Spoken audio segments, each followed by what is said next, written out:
baine jaga tuene mangga entek state ajak mok sata jaga ite jaga baline.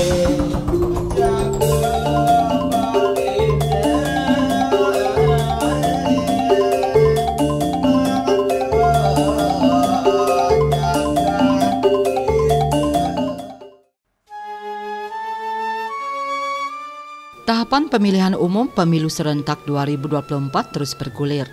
Kendati progres di setiap tahapan telah disosialisasikan dengan baik, deklarasi pemilu damai pun juga sudah dilakukan dengan sejumlah pihak untuk menjaga keamanan dan ketertiban, namun potensi gesekan di masyarakat tetap harus diantisipasi. Berkaca pada penyelenggaraan pemilu sebelumnya, sejumlah tahapan yang krusial memicu gesekan. Di antaranya jelang dan saat periode kampanye, pemungutan, penghitungan, dan rekapitulasi suara hingga sengketa penetapan hasil. Potensi konflik ini cukup terbuka, terutama bagi para pihak yang fanatik pada calon dan partai politik peserta pemilu yang diusung. Setidaknya para calon memiliki waktu 75 hari untuk melakukan kampanye menyampaikan visi misi kepada masyarakat. Hingga nanti saatnya tiba 14 Februari 2024 tahun depan menjadi momen yang menentukan para calon dalam pemungutan suara oleh masyarakat. Dalam kontestasi pemilu 2024 ya, pada akhir-akhir ini ya, tahapan demi tahapan sudah terlewati apa yang menjadikan tahapan pemilu oleh penyelenggara pemilu yang disebut dengan KPU itu, Komisi Penyelenggara Pemilu. Di dalam hal ini masyarakat, khususnya masyarakat Bali, sudah melihat, lihat dan merasakan riak-riak itu sendiri ya, terkait dengan tahapan-tahapan tersebut. Nah, tahapan tersebut itu manakala masyarakat yang menjadi objek daripada pemilu itu sudah merasa ada yang penggiringan, ada yang memberikan semacam janji-janji dan lain sebagainya. Nah, itu sah-sah dan wajar-wajar aja. Tapi yang terpenting adalah bagaimana kita menyambut pesta demokrasi ini dengan senang hati, sukaria dan penuh dengan tawa, canda tawa. Yang terpenting adalah bagaimana hasil daripada pemilu itu sendiri melahirkan atau mencetak pemimpin-pemimpin. Apalagi di pemilu 2024 ini ada pemilihan pileg dan pilpres dan DPD. Nah, di sana sudah barang tentu masyarakat akan benar-benar dihadapkan oleh sebuah fenomena, sebuah permasalahan ketika salah memilih. Ya, karena apa? Satu, ada pemilihan DPR di kota dan tingkat kota atau kabupaten, dua ada tingkat provinsi, terus DPR RI, ada DPD dan sekaligus adalah pilpres. Nah, inilah masyarakat sekarang dihadapkan. Kalau masyarakat cerdas, dia sudah berani itu gampang untuk melaksanakan pesta demokrasi itu. Tapi ketika masyarakat yang belum paham bagaimana cara mencoblos atau memberikan hak pilihnya kepada calon-calon tersebut, dia akan kebingungan. Makanya diperlu adanya sosialisasi. Kita ketahui bersama sebentar lagi bangsa Indonesia akan menghadapi pesta demokrasi di tahun 2024, terjadi pilpres, dan tentunya saya selaku ketua BNI juga ikut menyemarakan daripada pesta demokrasi ini bersama-sama dengan generasi muda tentunya, karena memang kami dari BNI sebagian besar adalah anak-anak muda yang peduli akan bangsa, yang ingin untuk mencari pemimpin-pemimpin yang terbaik ke depannya. Nah, tentu dalam tahap ini kita juga masih dalam pembelajaran bagaimana cara melakukan demokrasi yang sebaik-baiknya. Pemilu yang sudah semakin dekat pada 14 Februari 2024 ini, saya rasa mari kita bersama berpikir bahwa pemilu ini tujuannya adalah menjadikan negara kita lebih baik. Untuk itu, mari kita bersama-sama menjaga, membuat tindakan-tindakan yang positif dan berguna untuk seluruh masyarakat dan menjaga pemilu ini agar damai.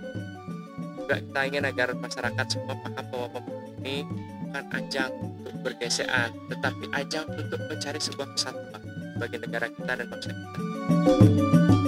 zaman sekarang ini masyarakat kita sudah cukup cerdas, sudah bukan masyarakat yang mudah digiring dengan opini-opini, mudah digiring dengan hoak, mudah dibohongin, mudah diberikan janji.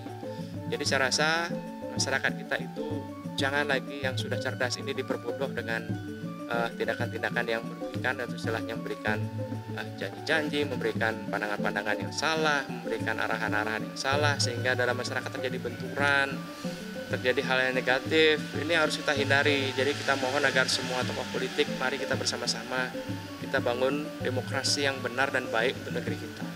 Jangan sampai demokrasi dan pemilu itu cedera, sehingga di mata masyarakat ke depan itu pemilu, politik, dan demokrasi itu dianggap sebagai hal yang negatif. Kita semua ingin agar negeri kita ini maju dengan positif, bukan maju dan menjadi bermasalah atau dengan negatif. Disadari atau tidak, terkadang dalam setiap perhelatan yang berbau politik itu, potensi gesekan memanglah cukup besar. Berkaca dari pemilu sebelumnya, ada penyebutan istilah cebong kampret menjadikan tren bagi calon dan kandidat masing-masing capres dan cawapres khususnya. Begitu pula nantinya pemilihan wakil rakyat yang duduk di pusat, provinsi, kabupaten, dan kota, tentunya mudah terjadi gesekan jika tidak diantisipasi semua pihak. Sudah seharusnya masyarakat untuk mawas diri, meningkatkan kesadaran bahwa pemilu merupakan tanggung jawab setiap warga negara Indonesia. Selain itu, tokoh formal maupun informal untuk terus mengingatkan bahwa kita harus bisa menahan diri ketika ada situasi yang membuat kita mungkin marah, kesal, atau terpancing emosi, atau bahkan muncul sikap yang cenderung destruktif. Kita harus bisa menahan diri. Rasa itu bukan suatu ketidakmatangan, melainkan itu adalah suatu dinamika di mana perbedaan pendapat itu harus sama-sama kita hargai. Tapi kan yang menjadi hasil daripada ini adalah bagaimana kita bisa berjiwa besar menerima daripada hasil suatu keputusan ketika dinamika itu terjadi. Jadi ibaratnya bertanding untuk bersanding. Bahkan saya berharap setelah selesai dengan adanya pesta demokrasi, mungkin adanya perbedaan pendapat dan lain-lain, kembali lagi bahwa kita adalah pemuda-pemudi bangsa yang dibutuhkan oleh bangsa. Bagaimana kita bisa saling merangkul satu dengan lainnya sehingga membuat negara ini atau bangsa ini semakin kuat. Nah, ada riak-riak yang ada di masyarakat terkait dengan suatu temperatur yang sudah mulai panas setelah masa DCT ini. Sekarang masyarakat benar-benar ada yang kebingungan siapa yang harus dipilih, dan ada juga yang benar-benar mulai euforia terhadap jagoannya begitu. Nah, kalau di Bali kita berharap, karena di Bali itu adalah daerah pariwisata, sudah selang-tentu yang menjadi gininya adalah satu, keamanan Bali itu sendiri.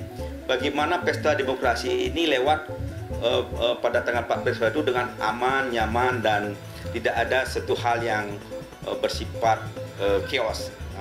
Artinya selalu kondusif. Nah, disinilah sekarang peran daripada tokoh-tokoh, baik tokoh partai politik, pemerintah, tokoh adat, dan semuanya ikut bersama-sama memberikan suatu rasa nyaman, aman terhadap situasi ini kepada masyarakat Bali itu sendiri. Untuk alat peraga kampanye yang secara aturan per 28 November baru mulai boleh pasang dan diletakkan pada tempat yang sudah ditentukan, saya rasa seharusnya kita semua mengikuti aturan yang berlaku.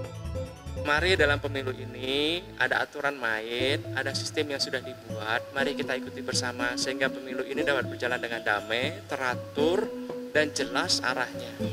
Kita sudah mengalami hal-hal buruk dalam pemilu yang bertahun-tahun lalu terjadi, dan semua itu terjadi karena gesekan-gesekan yang terjadi di masyarakat, dan banyak gesekan-gesekan yang sebenarnya bukan berakar pada pemilu, tetapi pada kesempatan pemilu ini sengaja digesekkan sehingga mereka mencari momen ketika pemilu ini, mencari momen untuk membuat pergesekan. Ini yang mencederai pemilu kita selama ini. Jadi kita mohon, mari kita sama-sama tahan diri. Kalau ada masalah, pisahkanlah antara pemilu dengan permasalahan yang ada. Kalau memang sebuah permasalahan, selesaikanlah dengan aturan yang benar, dengan cara yang benar, dan secara dewasa. Jadi jangan disangkut pautkan permasalahan-permasalahan di masyarakat dengan permasalahan pemilu. Ini beda-beda konteks sebenarnya, tapi kadang-kadang semua orang menggarisbawahi ketika mereka ada permasalahan menggunakan momen pemilu untuk melampiaskan permasalahan tersebut. Komisi Pemilihan Umum KPU Bali menetapkan jumlah daftar pemilih tetap DPT untuk pemilihan umum pemilu 2024 sebanyak 3.269.516 orang. Sebanyak 3,9 juta pemilih, di mana Kota Denpasar 495.896 pemilih, Kabupaten Buleleng 611.901 pemilih, Kabupaten Jembrane 243.797 pemilih, Kabupaten Tabanan 372.372 pemilih, Kabupaten Badung 403.326 pemilih, Kabupaten Klungkung 167.052 pemilih, Kabupaten Bangli 195.894 pemilih, Kabupaten Karangasem 88.854 pemilih, sedangkan Kabupaten Gianyar 390.424 pemilih. Kaum milenial atau Gen Z diperkirakan lebih dari 50% menggunakan hak pilihnya dalam memberikan suara pada pemilu tahun ini. Setidaknya per September 2022 tercatat 95.121 pemilih sudah tercatat dengan kisaran usia 17 tahun yang digolongkan generasi Z saat ini. Ya, berbicara masalah pemilih, ya sekian persen itu adalah kaum milenial, ya. Kalau milenial ini beda dulu dengan pemilu-pemilu sebelumnya. Anggap aja pemilu tahun 90-an, tahun 80-an, ya. Kalau 80-an itu orang tua yang memberikan suatu, kamu harus begini, kamu pilih yang ini, itu dulu. Tapi sekarang ketika sudah masuk ke era milenial, ya, orang tua itu menanyakan kepada anaknya, siapa yang harus dipilih, di mana di jalan-jalan siapa yang digolkan. Nah, kaum milenial ini sangat benar potensi, baik dia akan mengarahkan suatu hal-hal yang positif atau negatif.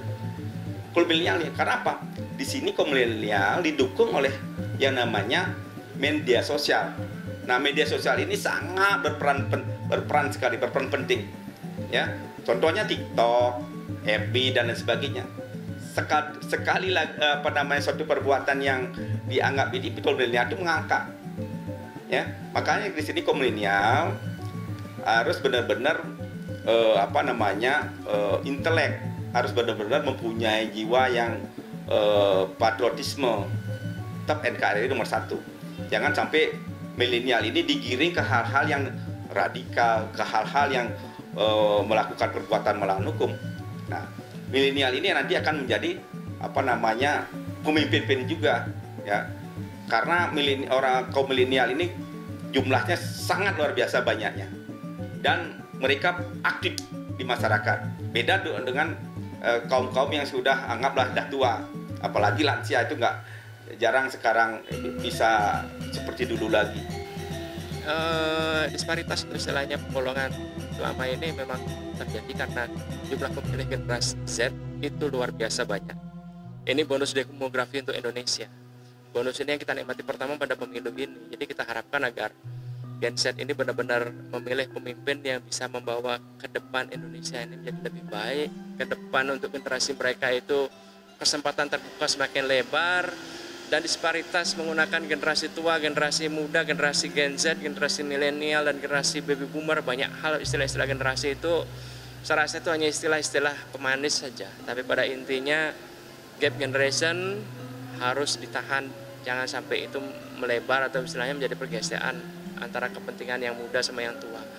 Kalau mau lebih istilahnya kita menggunakan filsafat kuno kita, kenapa kita tidak menggunakan kata-kata kemerdekaan kita dulu, bahwa ada kata Tut Uri Handayani, Eng Madyo Mangun Korso, yang seperti itulah kita pakai. Jadi jangan ada yang di depan, di belakang, di tengah, atau istilahnya muda tua atau istilahnya yang belum pantas dan tidak pantas, saya rasa semua memiliki kesempatan yang sama. Negara ini kan bukan milik kaum tua saja, negara ini warisan kaum muda juga. Jadi jangan dibuat kesan bahwa kaum muda itu tidak mampu, kaum tua saja yang bisa. Jangan dibuat kesan kaum tua ini sudah capek tidak mampu, kaum muda saja menggantikan karena lebih berenergi. Hal seperti itu akan muncul dan itu tidak membawa esensi positif buat negeri kita. Jadi seperti kita ketahui 50%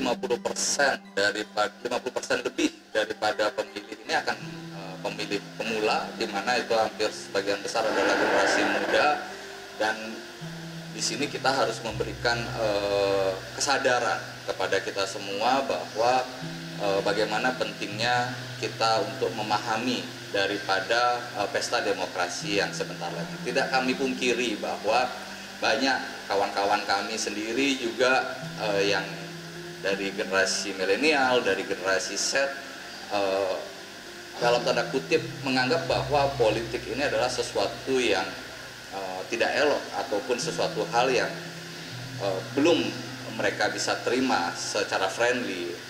Namun saya yakinkan bahwa politik itu tidak sedemikian rupanya, tidak sedemikian seperti apa yang ada di pikiran kita, melainkan jika kita tidak menggunakan hak pilih kita, malah di situ kita membiarkan politik ini berjalan tidak sesuai dengan generasi-generasi muda yang ingin mungkin ikut dalam serta melakukan pilihan kepada capres ataupun.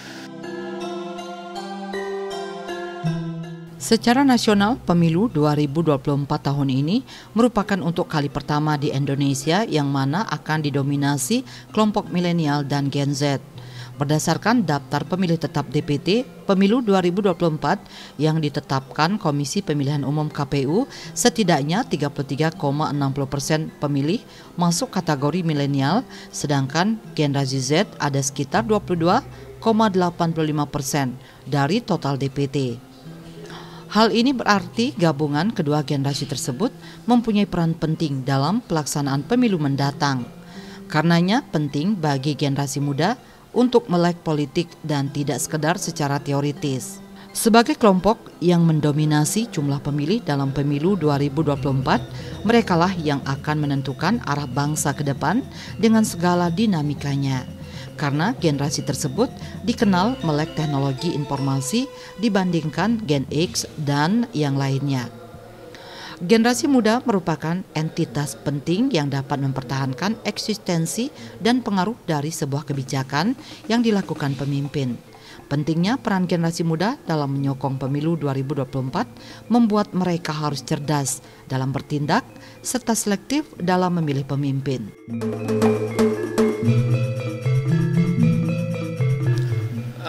Isu terkait dengan pemilih yang didatangkan dari luar sebenarnya cukup membingungkan, karena ini kepentingannya apa? Kalau untuk isu itu diarahkan untuk pilpres Indonesia suaranya tidak perlu menghitung dapil seperti itu. Jadi mau dibawa kemanapun sama saja sebenarnya.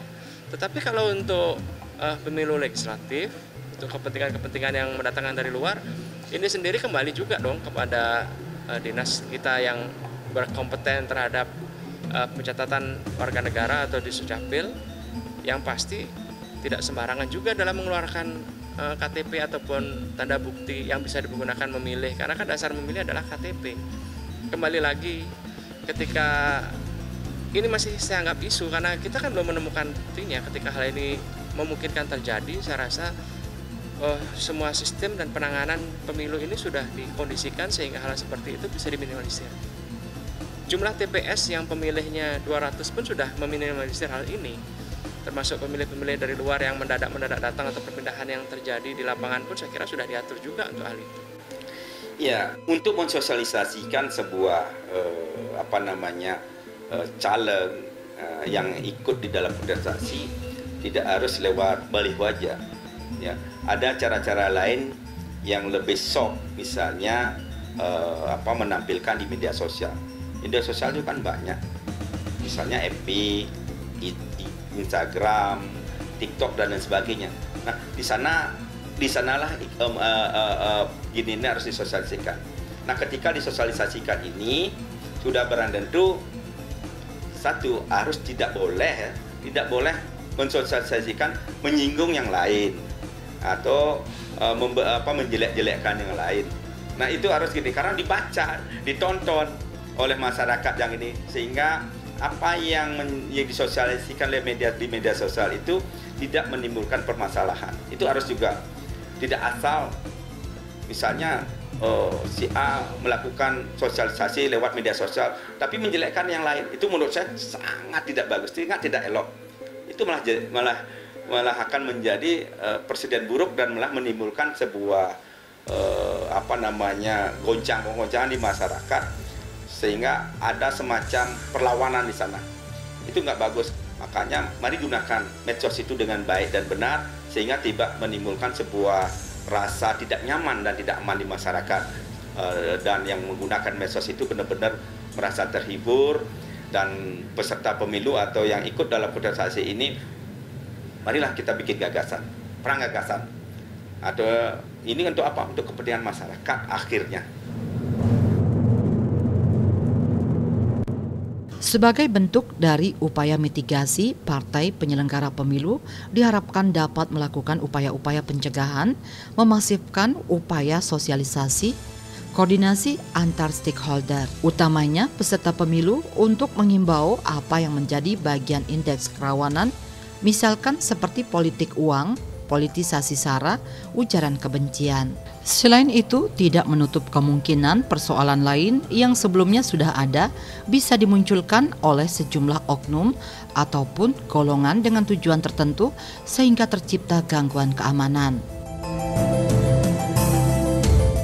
Netralitas untuk ASN ini areanya abu-abu sekali. Selama ini mereka itu lebih banyak menjadi korban sebenarnya. Ketika ditekan harus menggunakan kekuasaan bahwa mereka harus memilih satu kelompok besar yang dianggap berkuasa, ya bisa jadi ASN ini serba susah di sini. Kalau mereka menuruti, mereka menyalahi aturan. Tapi kalau mereka tidak menuruti, resiko dengan kondisi kerja mereka. Jadi saya rasa harus kembali bahwa netralitas ASN kita itu dijamin, dan ketika melakukan pilihan sesuai dengan hati nurani itu tidak ada yang tahu dan tidak ada yang bisa mengintimidasi dari hal itu. Jadi sekarang ini hanya menakut-nakutin saja. Ayo ASN berpikir positif, berpikirlah, memilihlah sesuai dengan hati nurani, jangan karena ditekan, jangan karena dipaksa. Tren pemilu terbuka itu adalah membuat tokoh itu lebih menonjol daripada partai politik kesannya memang. Jadi ketokohan orang itu lebih dilihat sebagai dasar orang memilih daripada partainya. Jadi saya rasa harus kembali kepada sistem pendidikan politik kita, bahwa partai itu menyiapkan tokoh-tokoh yang mumpuni sehingga tokoh ini bisa membawa nama partainya. Jadi jangan pernah takut bersaing secara sehat, karena tokoh itu memang harus dilahirkan dari partai politik, dan partai politik itu jangan pernah merasa berjarak dengan tokohnya, sehingga ketika tokoh itu lebih tenar pada nama partai politiknya, jangan saling saling bergesekan nantinya. Nah, kebetulan sekarang ini ya tahun politik itu sudah berendetu ada campur tangan daripada orang-orang atau calon-calon yang ikut berkontestasi, ya. Nah, dalam hal ini banyak suatu persoalan yang terjadi di masyarakat, dan kebetulan dalam perhelatan ini muncul. Nah, bagaimana kita mengantisipasi atau menyikapi? Nah, inilah karena ada suatu permasalahan, inilah tugas daripada pemerintah, tugas daripada masyarakat atau pemangku jabatan. Polisi dalam hal ini sebagai penegak hukum harus memberikan suatu rasa nyaman, aman di masyarakat, dan bertindak yang seadil-adilnya. Kalau memang dia salah, benar-benar lakukan tindakan, ya, sesuai dengan hukum yang berlaku. Ya, kalau memang dia benar, bilangnya benar. Banyak hal-hal yang sekarang terjadi di tengah masyarakat, baik itu ada permasalahan tapal batas, ada permasalahan sosial masyarakat yang membuat masyarakat itu menjadi tidak tenang dan nyaman. Ini benar-benar harus diselesaikan. Nah, peran desa adat itu sangat penting juga, ya. Harus ikut serta di sana. Ketegasan para penyelenggara pemilu terhadap setiap pelanggaran. Badan Pengawas Pemilu Bawaslu hendaknya tidak pandang bulu dalam menyelidiki dugaan pelanggaran pemilu yang dilakukan oleh para kandidat maupun partai politik peserta pemilu dengan tegas, bukan sepihak yang justru menimbulkan persoalan baru, yakni tidak netralnya penyelenggaraan pemilu. Tahapan demi tahapan dan payung hukum pelaksanaan pemilu di setiap tahapan hendaknya dijadikan pedoman dalam melaksanakan, memproses maupun menindak pelaksanaan pemilu dan pelanggaran pemilu sehingga terwujud keamanan dan kelancaran dalam menyambut pesta demokrasi 5 tahunan ini.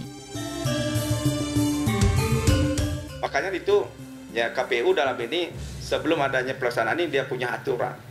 Ya, ini baliho ini boleh dipasang di sini dengan beberapa peserta peserta partai politiknya. Itu menurut saya bagus sekali. Nah, terkait juga dengan pemasangan yang tidak boleh misalnya di tiang telepon, tiang listrik dan sebagainya, itu benar-benar harus ditertibkan. Hanya jangan asal imbauan aja. Tapi saya lihat imbauan yang dilakukan itu jujur aja imbauan yang gagal sebenarnya. Kenapa? Ketika itu dilanggar oleh gini, nggak ada sanksinya saya lihat. Jujurnya nggak ada sanksinya, hanya dibiarkan gitu aja. Paling dipanggil secara asosiasi, tidak ada sanksi yang sifatnya gini, nggak ada. Maka itu tetap aja. Contohnya, dari tanggal 4 sampai tanggal 27 harus menurunkan atribut, harus menurunkan bendera dan baliho misalnya gitu. Masih kok ada.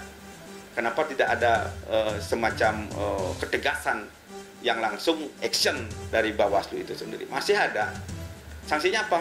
Belum kita lihat ada sanksi seperti itu. Sehingga ini menimbulkan apa? Ketidakadilan. Suhu politik mungkin meningkat, namun jangan sampai memicu situasi yang tidak kondusif bagi pariwisata Bali. Sebagai tujuan wisata dunia, Bali akan selalu menjadi sorotan, terutama aspek keamanan dan kenyamanan.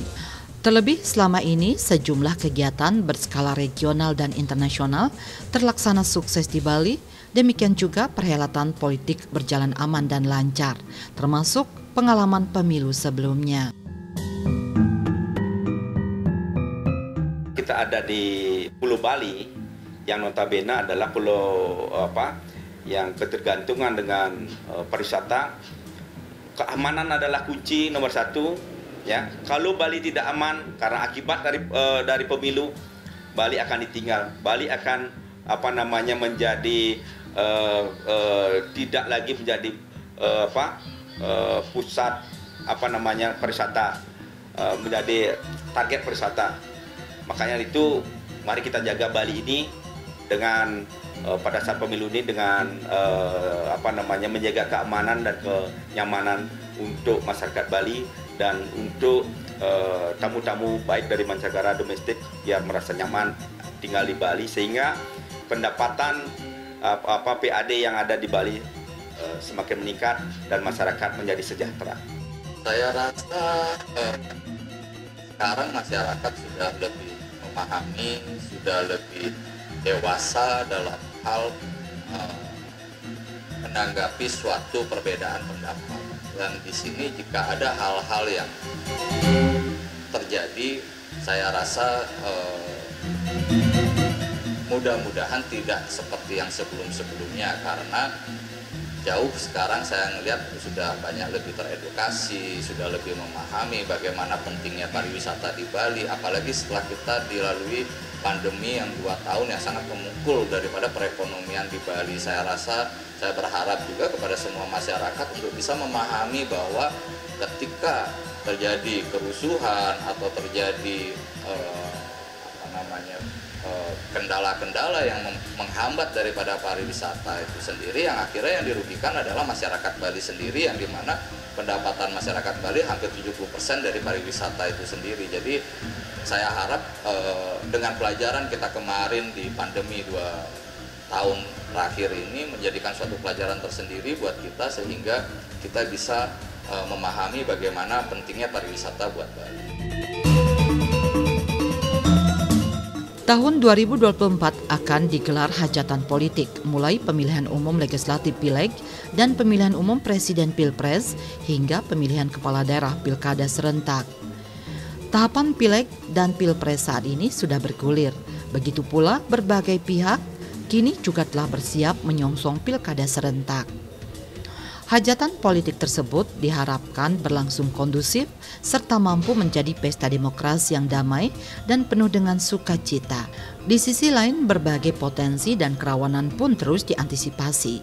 Pesta demokrasi sejatinya merupakan sebuah momentum sebagai adu gagasan untuk menjamin kelangsungan pembangunan bangsa menuju masyarakat Indonesia yang adil dan makmur. Mari kita berpolitik secara santun, bermartabat, tidak melakukan kampanye hitam yang dapat merusak citra pemilu.